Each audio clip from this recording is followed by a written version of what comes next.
Hey everyone, Bo here. Welcome to Clarity and Chaos. Today we're doing something new. Instead of our usual format, we're gathering around a fire for an intimate fireside chat with two amazing New Earth leaders who know something about staying steady during chaotic times. Peter Van Gelderen is a New Earth architect in regenerative design who has been spending the past 2 decades building holistic systems that answer our deepest housing and environmental challenges. Don Sardella is a transformative life coach who's been guiding people and businesses since 1987. With more than 25 years in the financial world, he is a gift for unlocking entrepreneurial breakthroughs.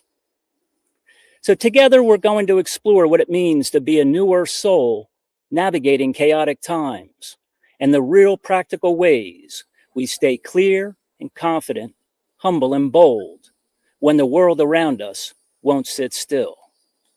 So settle in, feel the fear and do it anyway. Let's find our clarity together. So welcome, gentlemen. What are we talking about today? Hey, Bo. Thanks for inviting us. You and I have history working together for many years, so it's really fun to be here and see what you're up to. I Thank you. appreciate this cosmic cluster and the New Earth civilization community.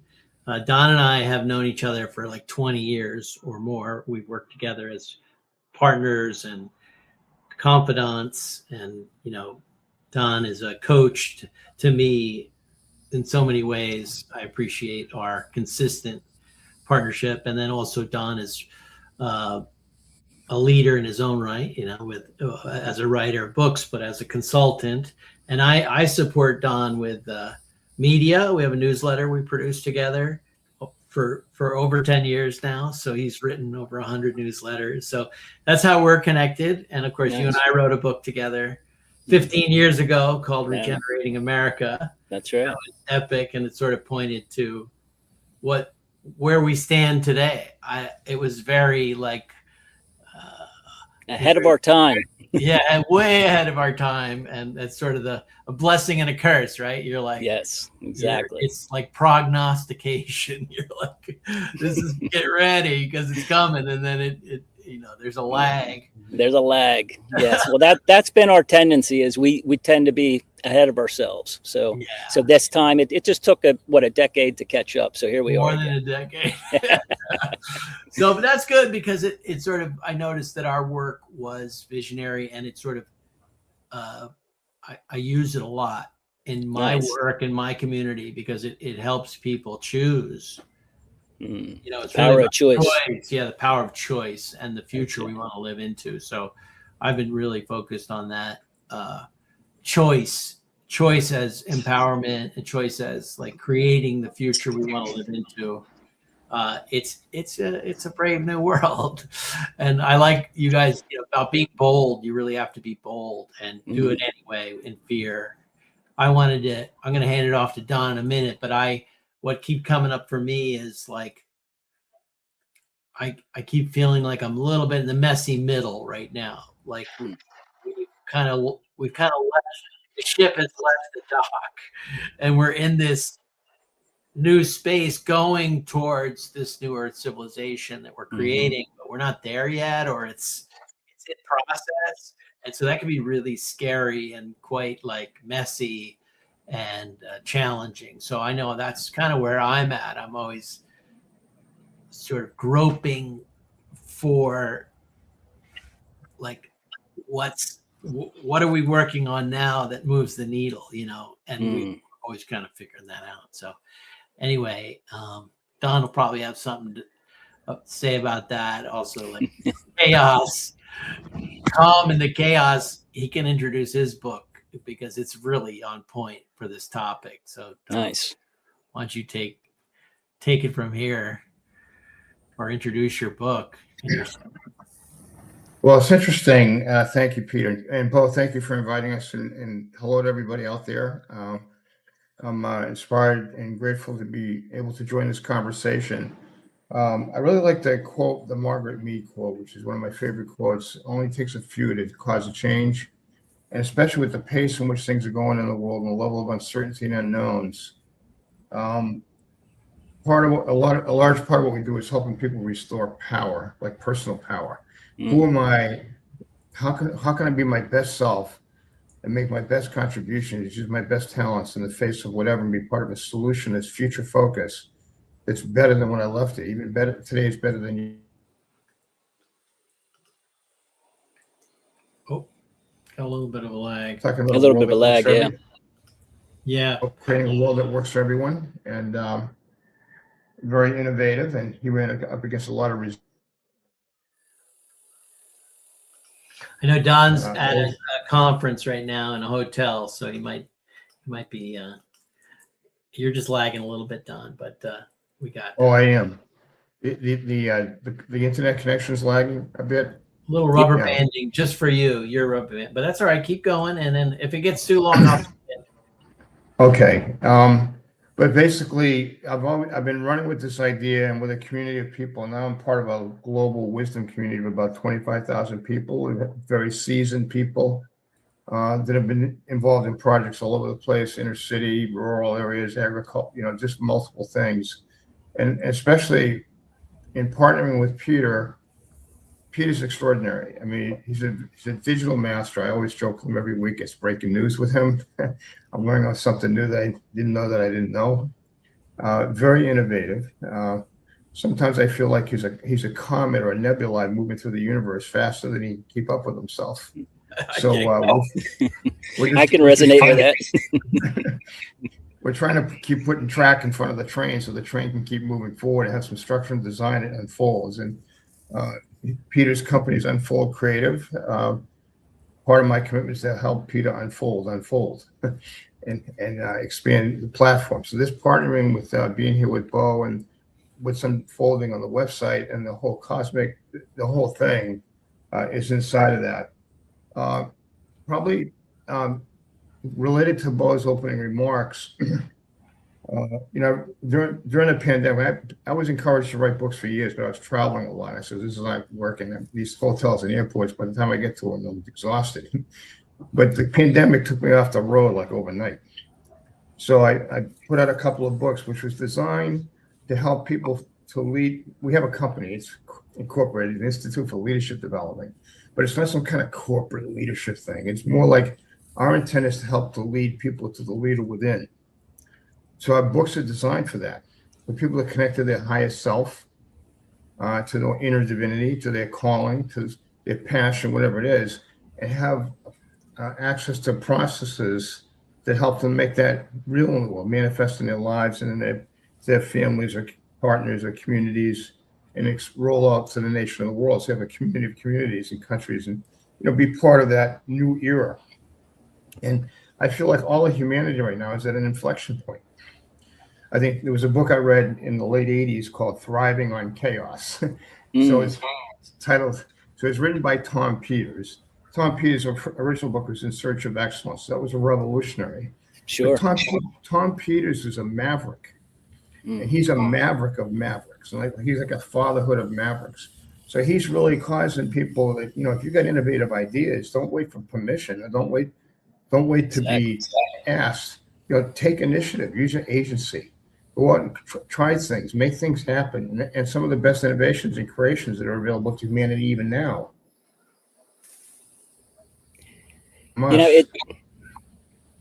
is opening up a whole new realm. So that's what we're about. And there's all kinds of things. I guess probably the last thing I'll say, a number of years ago, Bill Gates and Warren Buffett created a program called the Giving Pledge. Now, this is way above my pay grade. It's just worth a lot more money than me financially. But the Giving Pledge was to encourage or inspire billionaires to give away over half their fortunes to some worthy cause, be it education, malaria, whatever the thing might be. And they thought maybe they have like 10 or 20 people. Now it's like close to 300 billionaires that have made this pledge. And one of the things, part of our mission statement is to be wealthy enough to take philanthropy seriously, and also to train and coach and mentor other people who are serious and more resourced to take philanthropy seriously. And how much in an era where the cultures are looking at it be more simplistic or minimalistic, like let's be more prudent with our resources and the sacredness of the environment. How do we set ourselves up for that? And so that's kind of a big part of what we're doing here. And all the things that I've learned from, I've mostly interacted with Peter, but I read the Peter and Bo's book when it came out a number of years ago. And I go, wow, this is, now I feel like we're at the threshold of And going in and out. Yeah, well, I'll take it. I'll jump in because the new book. So we've decided to republish the book, Regenerating America, and it's got a little bit of a different vibe, which both Don and I have focused on leadership books. It's really about leadership, and so what does leadership look like in this new Earth civilization? And I've kind of declared myself a new Earth architect because I want to be designing and building what's next and be known for that, and like that's my strength. So we're looking at leadership as like the linchpin for building what's next or what we want, and then it's really looking at the regenerative MO ethos and laying it over everything. So I think our original book was, regenerating was kind of mixed in with green energy and, building a much more greener world and economic system and supply chain, which is awesome. This one's a little bit more about a regenerative economy. So I want to focus on really what is a new Earth regenerative civilization look like? How do we get there? Who are the players? What are the systems? What are the governance models? We're looking into like even like coaching people that are leaders, how to help them. We're using AI a lot now to empower ourselves and like free up our like power with some of the assistance or amplification of AI. We're not like letting AI lead, but we're using it as an amplifier, which is pretty cool. So I talk about that in the book, and I have a full, draft manuscript. We're going to go through it pretty soon. Nice. And it was really based on the 250th anniversary of America, right? We're at this inflection point, as Don said, and it's really about what are we building next, right? Because a lot of stuff's at the end of empire right now, like kind of falling apart, and the systems aren't as beneficial for humans. It's really and of course regeneration is also very tuned into the environment, how to include the environment in ownership and in like agency for what's next. So people, planet, and profits. So we're into business. We're business guys, so it's important. But no, I'm excited to introduce this book to the community and to use it as a roadmap for leaders in what's next. It maps it out pretty well, and getting excited. Don's book too is getting very close. We've got all the chapters laid out. And this is interesting. Before I knew about that call with Bo, I jokingly told Peter when we was talking about some of these ideas several months ago, I says, you're like a cosmic civilization coach. Because there you go. A vast vision. And, yes. And by virtue of background, Peter's he's an incredible architect in terms of designing environments and facilities, all kind of stuff. My background is in design engineering, so construction. So I have a big commitment to workability through systems and processes. And also, oftentimes you hear integrity defined as workability. There's this expression that I think was born out of Harvard University, Professor Jensen: without integrity, nothing works. which is also a big issue here. That So it is. isn't about, it's a bigger conversation. So I'm right or wrong, but you know, when people tell me, well, there was a crack in the foundation, but we didn't think it was that serious, and then the bridge collapses. Well, as an engineer, we don't design foundations with cracks. So that's a big part of what's going on with the conversation now is, you know, how are we creating high trust partnerships and collaborative relationships and kind of like, not my way, not your way. Let's work together to come up with a better way. So I just want Let's to, collaborate. yeah, I think everything that I'm hearing that you guys are talking about is on point, without a doubt. And I would like to challenge each of us to really go a bit deeper. Let's talk about ourselves, because at the end of the day, if people are expecting their outside world to change and everything stays the same inside, it's not going to happen. The external world is only going to change when we change inside. So really what we're talking about is really expanding from a 3D consciousness to a 5D consciousness, which a 5D consciousness incorporates everything that you guys are discussing. So I just want to, you know, encourage this conversation. Can we talk about how leaders can, for example, calm themselves during chaotic times? Oh, One of the, go ahead, Don. well, 4 years declaration for interdependence. In order to have a declaration for it, and then Peter drafted like a one-page thing about it, which may be available later. But in order to have highly effective interdependence, you have to have responsible self-reliance and healthy self-reliance and responsible independence. That's an inside-out approach. So, like my first book, the first couple of books were basically that I wrote, we posted on Bo's website, would basically have people get access to the tools, the dials, whatever, to put themselves on a path of development for self-mastery. So it's a classic Gandhi quote, you know, become the change you seek. So it starts from there. And then our whole organization, our whole team is focused on helping people discover that for themselves and own that and create and find that power and generate from there. And then if Bo's got healthy self-reliance, I got healthy self-reliance, Peter has self-reliance, we're now, it's fertile ground for effective interdependence, community, collaboration, and a new civilization, a new earth. And this is a big deal in the dynamics of what's going on in the world right now. So maybe over to you, Peter. What would you add to that? Because our focus, my next book, I'm still toying with the title. It says either integrity no matter what, or integrity under pressure. Right. Or values. That's a big part of what we help people do in organizations or teams, individually, whatever. And then who can I partner with who's equally committed, equally as capable, and equally determined, whatever, to do the same or better. And like 1 + 1 doesn't just equal 3 or 5 or 7 or 10. It can equal 100, 1,000, or even 10,000 in multiples of value. That's community. There you go. But it starts, as Bo, you just said, I'm from an Italian background, because it's an inside job. That's You right.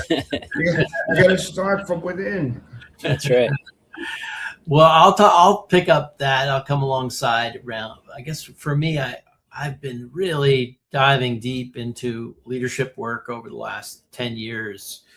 Some of it in Landmark, some of it in different organizations. But you know, leadership as a structure for fulfillment, a way of listening, a way of causing effective leadership in others. So it's leaders causing leaders. So this is sort of a space I find myself in and finding some agency there. Really looking for high agency, to be someone who can create change with higher and higher agency. And I'm doing that through, you know, causing leadership. But the other thing that's coming up for me, and I'll kind of speak honestly, like I am, like, even on this podcast, you know, why am I showing up on a podcast is because I want, like, my nervous system to have evidence of who I'm becoming as a leader. Like I've been stopped many times in my life over and over again, almost on the same like issues that are part of my past, you know, and my nervous system gets triggered. And so I think that's a deeper cut into like what it takes, you know, not just like a system or a concept or a theory or a value, which is great. And integrity, you know, without integrity, nothing works. It's such a powerful. So for me, I'm like, I'm almost like letting go of a lot of the intellectual ground I've covered and doing a lot more shadow work, a lot more work on my nervous system so they can hold the capacity for what we're moving into. I over and over feel like the limit, like, oh, this is much bigger than my system can handle, my nervous system. And so I've really had a lot of breakdowns in this work that are they're tough, they're traumatic, and they can take you out of the game, you know. So I think nervous system work or capacity inside your body. So I was at the gym today. I've never been like a gym guy, you know, but I'm going to the gym because I know like I'm reaching a limit of capacity. So and that's something that we're all talking about here is like how to stay calm in chaos. I think that's a nervous system issue. Like, Definitely. right? It's parasympathetic. Yes, it's parasympathetic nervous system. It's operating from a state of calmness. Yeah. And that's we're so much more powerful when we're calm. We just don't realize it. So well, I think people are also like when you're in the presence of a calm leader, then your leadership is like you're seen as a leader. Whereas if you're really not calm, everyone knows that. Like it's very kinesthetic, right? Like yes, you know, you're saying this, but I'm feeling this, you know. Yeah. Or are you? Is this authentic? You know. And so yeah, being authentic. I often ask like with causing leaders is like, what are you pretending? We're often like pretending something externally in society or in our leadership, like we're sort of not willing to be vulnerable, not willing to share sort of the humanity of yourself, right? So pretense, what's the pretense? You know, because you can feel it like, oh, you're kind of pretending, right? So I think authentic leadership is a vulnerability to say, you know, how challenging it is to be human and what you're up against and sort of the traumas or the dark stuff that or the icky stuff, you know. Sometimes it's just icky, you know, like stuff to deal with. It's dark, you know, and then to be able to share that, you know, that's something I know I'm going through that. I know this is a big ask, New Earth civilization, and I just keep bumping up against myself. My own. Maybe I can jump in here, Peter. Boy, the time's flying. Are you good, Peter? Yeah, please. Yeah. So this is really powerful what he's saying. You know, we look at our lives as an ecosystem, if you will. You have to have physicality. You have to have energy. You have to have vitality. You also have to have a well to keep on going back to. Like a lot of people practice, more and more people practice in meditation to, you know, be in the world but not of the world. So, you know, it's like in a hurricane. I mean, you're in Florida, Bo. So I grew up on the East Coast, hurricanes, all that kind of stuff. But the eye of the hurricane is the center of calm in the middle of all this stuff swirling around. Or it's like in sports, you could pick whoever, Tom Brady, Michael Jordan, or whoever. There's like, it seems like they're in the moment and everything's going very fast and whatever, and they're just like totally present to the presence and like that. So the goal here is this capacity building thing is the thing. Oftentimes when people talk about capacity building, they think, well, am I going to build my team capacity, my organization? Loss of power. They feel disempowered. They don't feel empowered. So like if there's a big storm, like a big hurricane or ice storm, trees come down, power lines come down. That's what's happening in people's lives. Like, how do we help people get access to the levers in the dial so they know how to restore their power, or reclaim their power, or like restore. So no matter what's going on, you get people. We get blindsided. You get hit by a missile that knocks you out. I mean, it can blow you up. How do we reconstitute ourselves and create power? I think that's a big thing. What Peter's saying there. The other thing is that there was a study that was done at Stanford University about 15, 20 years ago. I don't remember the exact time. And so we're only using like about 1% of our potential. So I used to give presentations. I did a lot of public work. Where's the other 98, 99? What? Where the hell is so So I mean, this is like we haven't even barely scratched the surface of what's possible. But that starts with self-mastery. I know I've been mentored that I'll be most creative when I'm calm, cool, calm, and collected. And in the middle of all that, kind of like a yoga Zen thing, and then just ideas come. It's almost like they come to us and through us. And everybody can have that experience. We can cultivate an environment for that. So this speaks to maybe the last thing I'll say about this. When you look at I'm doing a lot of stuff in terms of early detection, diagnostics with with medicine, that kind of thing. The health of a body is only as healthy as the cells.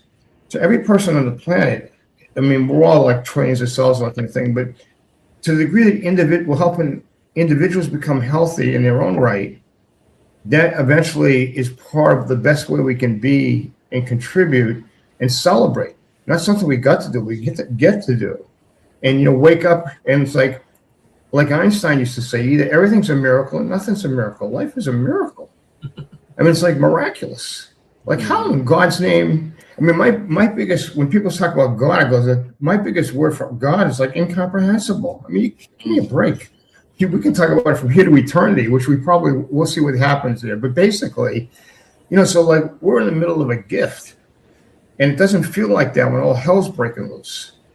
So back to restoring power, and like what Peter's saying, that's we all have to have our personal disciplines. It requires persistence and patience, etc., to really constitute ourselves to be as best as we can in moment to moment. I'm often asked by doctors, are you allergic to anything? And I go, well, no medications, but I'm desperately allergic to boredom. It's like, I mean, I'd rather kill myself. So I'm not going to do that. But basically, we joke that sometimes so much is going on that we're grateful for and excited about. It's like never a dull nanosecond around here. So that's what's possible. Not that, and that's what we're looking to kind of play with community and collaboration in these topics. And I'll just add, the last several years, I've been playing around with the word coherence. Like coherence has showed up a lot. So that coherence is this resonant alignment with not just yourself, but also your team or your community. Like there's a whole hive mind, I think, that's coming to a conscious entrepreneurs are really an ecosystem, right? And so we'll have like this. I think this is one of the signatures of a new age is, it's not John Wayne anymore. It's not like the hero, this guy did it, like it's gonna be like collective intelligence and collaborative, right? The collaborative model is where real intelligence is. It levels everything way up. So we're 10xing, what Don talked about. Like we're using 1%. Yeah, because we're giving all our power away to some hero that's going to save us, whether it's a Christ or a Steve Jobs or a billionaire, like, oh, if he's going to save us or, so we don't want to go. Yeah, Peter and I had a conversation a few years ago. There was the era of the great man is over. It's all about, leading people to the leader, unfold or undiscovering or unpacking your own divinity. That's right. And speaking of divinity, you guys are both very close friends with my mom. So we're really talking about a divine feminine energy is really related to what's coming. I think it's the divine feminine, right? Yes. Sophia, Yes.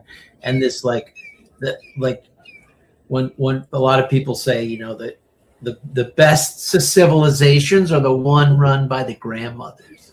There you go. The grandmothers know like who's a leader, what's the best for the future generation, what's coherent, you know, with the earth. So much more like not exclusively feminine, but like a definite like feminine leadership is really critical in the future. And there's a lot of like well-being. Someone said people have talked about AI being like, oh, it's going to take over the world, wipe us out. And I said, oh, all you have to do is add maternal instinct to an AI, and it'll never mess us up. It'll always want to support life. So there you go. That's sort of another insight. Well, based on that, I think we're out of time. We're actually a little bit over, but I just wanted to thank Peter and Don for an enlightening conversation, and I thank everyone for listening in. And you can definitely check out Don and Peter's profile on the Newer Civilization website.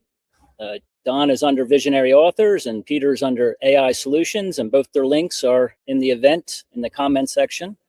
And so until next time, may you be well. Thank you very much. Have a great day.